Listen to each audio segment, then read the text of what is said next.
അടുക്കള പറഞ്ഞു, നമുക്കൊരു പുതിയ അവകാശി വരുന്നു. ഗ്ലാസുകൾ അത്ഭുതത്തോടെ ചോദിച്ചു, ആരാണാവോ ആ ഭാഗ്യവതി? പാത്രങ്ങൾ തമ്മിൽ ചിരിച്ചു, പരസ്പരം പറഞ്ഞു, കാണാൻ സുന്ദരിയാണെന്ന് കേട്ടു. അടുപ്പ് കൂട്ടിച്ചേർത്തു, പഠിപ്പിൽ മുന്നിലാണവൾ. കലാപരമായി നിരവധി നേട്ടങ്ങൾ, നാട്ടുകാർക്ക് ഏറെ പ്രിയപ്പെട്ടവൾ. ഇതെല്ലാം കേട്ടുനിന്ന ചുവരുകൾ ശാന്തമായി പുഞ്ചിരിച്ചു. ഇനി അവളുടെ ലോകം എന്റെ 4 ചുമരുകൾക്കുള്ളിൽ. ഏകദേശം ഈ അടുക്കള എന്നുള്ള കവിത ഒരുപാട് സോഷ്യൽ മീഡിയകൾക്ക് നിറഞ്ഞു നിൽക്കുന്നത് ഞാൻ കണ്ടിട്ടുണ്ട്. ഈ ഒരു കവിത എഴുതാനായിട്ടുള്ള ഒരു കാരണം എന്താണ്?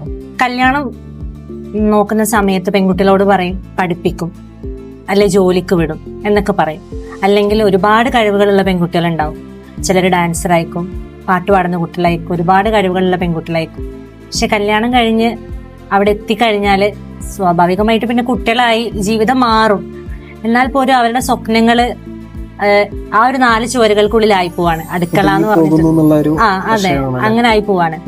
അപ്പൊ ഞാന് എഴുതിയത്, എനിക്ക് എന്റെ ഉള്ളിൽ എപ്പോഴും എവിടെയെങ്കിലും ഒന്ന് ഇന്ന അഡ്രസ് ചെയ്യണമെന്നുണ്ടായിരുന്നു.